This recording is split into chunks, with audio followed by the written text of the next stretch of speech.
পিছনে তাকে সদ্য বিয়ে করা বর দাঁড়িয়ে তা নওরিন খেয়াল করেনি। ইসরাক কিছুক্ষণ নওরিনের দিকে তাকায়। নওরিন ভয় পেয়েছে। নওরিন গুটি গুটি পায়ে এগিয়ে যায়। তারপর ভাবিদের শেখানো মতে সালাম করতে যায় ইসরাককে। ইসরাক খপ করে ধরে ফেলে নওরিনকে। নওরিন একটু লজ্জা পায়। সিনেমায় রোমান্টিক সিনগুলো মনে হয় এখন তার জীবনে ফুটে উঠতে চলেছে। কিন্তু নওরিনকে অবাক করে দিয়ে ইসরাক তাকে হালকা ধাক্কা দিয়ে নিচের থেকে দূরে সরিয়ে দেয়। নওরিন 2 ধাপ পিছিয়ে যায়। হঠাৎ অনাকাঙ্ক্ষিত ধাক্কায় টাল সামলাতে পারেনি। আমাকে সালাম করার প্রয়োজন নেই। এটা নিয়ম। দরকার নেই। নওরিন একটু অবাক হয়।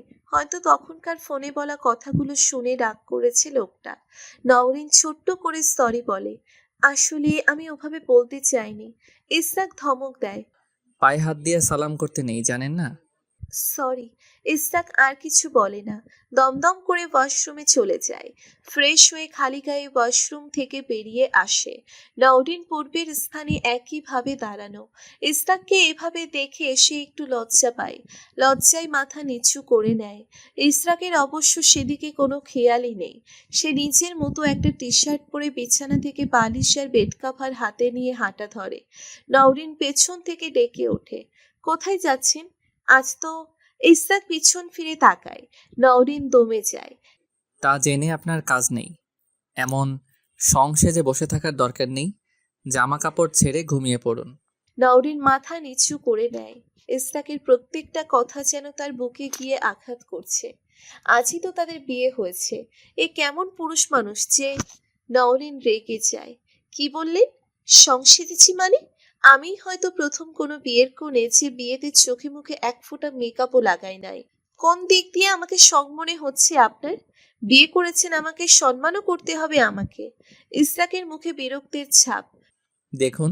নওরিন আবারও বলে ওঠে, আপনি ভালো করে দেখুন আমাকে। কোন অ্যাঙ্গেলে আমাকে শখ মনে হচ্ছে? এই শাড়িটাও তো আপনারাই দিয়েছেন। এটা পরে কি শখ মনে হচ্ছে? যদি মনে হয়ে থাকে দিন এটা আপনাদের চয়েসের সমস্যা, আমার নয়। ইসরাক পা থেকে মাথা পর্যন্ত দেখে নওরিনকে। চোখ মুখে তার বিরক্তির ছাপ।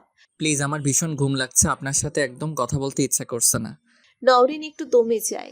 ইসরাক চলে যেতে নওরিনকে বলে ওঠে, কাল আপনার পরিবার চাইলে আপনাকে নিয়ে যেতে পারে। আমি বা আমার পরিবার কারোরই কোনো অসুবিধা নেই। এমনিতেও আমি আপনাকে বাধ্য হয়ে বিয়ে করেছি। দাদুভাই বাধ্য করলো। কেন? সেটা দাদুভাইকে প্রশ্ন করো। ইসরাক আর কিছু বলে না। দমদম করে সেখান থেকে চলে যায়। নওরিনের গাল বেয়ে কয়েক ফোঁটা পানি মেঝেতে পড়ে।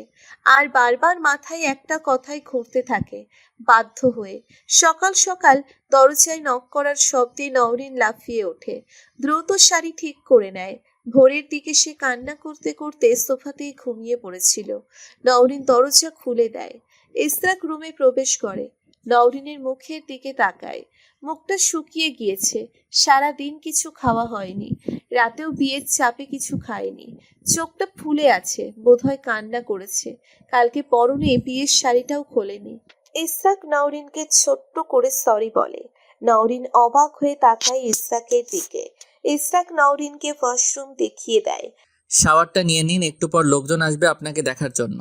নওরিন লাগেজ খুলতে যায়। ইসরাক বাধা দেয়। আলমারিতে হেঁকে একটা প্যাকেট বের করে নওরিনকে হাতে ধরিয়ে দেয়। এগুলো পরে নিন। নওরিন মাথা নেড়ে সম্মতি জানায়। ইসরাক বিছানায় গিয়ে গা এলিয়ে দেয়। সারা রাত সে ছাদে বসে কাটিয়েছে। বিছানা দেখে সে বেশ বুঝতে পারে নওরিন রাতে বিছানায় শোয়নি। ইসরাক মনে মনে কিছু একটা ভাবে। তার ভাবনায় চির ধরে নওরিনকে ডাকে, শুনছেন? ইসরাক মাথা তুলে তাকায়। কিছু বলবেন?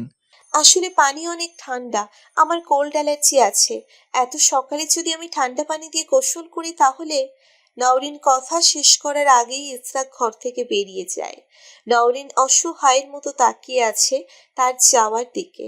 নওরিন বিছানার একপাশে গুটিসুটি হয়ে বসে পড়ে। মনে মনেই ভাবতে থাকে, আদেও কি লোকটা তার ব্যাপারে সবকিছু জানে? লোকটা কি সব জেনে তাকে খারাপ ভেবে বসে আছে? আজ যদি খারাপই ভাবে তো বিয়ে কেন করলো তাকে? নওরিন বসে বসে এইসব ভাবছিল। আর এদিকে ইসরাক কিচেন থেকে এক বালতি গরম পানি নিয়ে বার হওয়ার সময় দেখা হয় তার মা জিনাত সিকদারের সাথে। আর মেজো খালা শিউলি পারফিনের সাথে।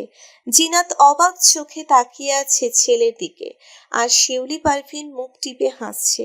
তিনি ইসরাককে প্রশ্ন করেন, গরম পানি কি করবা? গোসলের জন্য আম্মু। বাবা, তুমি তো কখনো গরম পানি দিয়ে গোসল করো না।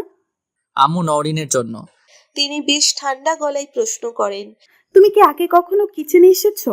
বাড়িতে তো আরো মানুষ ছিল, তাদের ডাকতে পারতে। আসলে এত সকালে কাউকে ডিস্টার্ব করতে চাইনি। তিনি আর কিছু বলেন না। ইসরাকও বালতি নিয়ে ঘরের দিকে প্রস্থান করে। এদিকে শিউলি পারভিন চিনাত শিকদারের কানে কানে বলতে থাকে, দেখলি আপা, তোর ছেলে তো বিয়ের পর দিনই বউয়ের গোলাম হয়ে গেছে। তোর ছেলের বউ মনে হয় বাসর রাতেই বিড়াল মেরে দিয়েছে। এইসব বলে তিনি চড়ে চড়ে হাসতে শুরু করেন। আর এদিকে চিনাত শিকদারের অন্তর পুড়ছে। ছেলে বোধহয় সত্যি এবার পর হয়ে গেল। শিউলি পারভিন বোনকে আরেকটু খুঁচিয়ে বলে ওঠে, বোধহয় তোর ছেলের সাথে বিয়ের আগেই প্রেম ছিল, না হলে বিয়ে নিয়ে ছেলের এত কিসের পাগলামো। নওরিন গোসল শেষ করে বাড়িতে এসে অনেকক্ষণ যাবৎ শাড়ি পরার চেষ্টা করছে, কিন্তু পারছে না। নর্মাল শাড়ি হলে হয়তো পরে ফেলতো, তবে এত ভারী শাড়ি ঠিক সামলাতে পারছে না সে। নওরিন বিছানার দিকে তাকায়। ইসরাক শুয়ে শুয়ে ফোন চাপছে। নওরিনের দিকে তার কোনো খেয়ালই নেই। সিনেমা হলে হয়তো বর এতক্ষণ উঠে এসে বউকে শাড়িটা পরিয়ে দিত। ইসরাক বলে ওঠে। এটা সিনেমা নয়। নওরিন লজ্জা পায়। কথাটা সে হয়তো একটু চড়েই বলে ফেলেছে। একটু পরই দরজায় নক পড়ে। আসবো ভাইয়া? ইসরাক বলে ওঠে। আয়। রুমে প্রবেশ করে ইসরাকের ছোট বোন ঈশা। নওরিন ঈশার দিকে হাঁ করে তাকিয়ে আছে। ঈশা মুচকি হেসে নওরিনকে প্রশ্ন করে, কি গো ভাবি, চিনতে পারছেন নাকি ভুলে গিয়েছেন? নওরিন ছুটে গিয়ে ঈশাকে জড়িয়ে ধরে। ঈশা নওরিনকে কিছু বলার সুযোগ না দিয়েই নিচে থেকেই বলে ওঠে, বেষ্টু, তোর বর আমার ভাই, আপন বড় ভাই, আর আপনি আমার ভাবি। সারপ্রাইজ! ঈশা আর নওরিন স্কুল লাইফের বেস্ট ফ্রেন্ড ছিল। কলেজে ওঠার পর ঈশা শহরে চলে যায়, আর নওরিন কিছু জটিলতার কারণে সেখানকারই কলেজে ভর্তি হয়।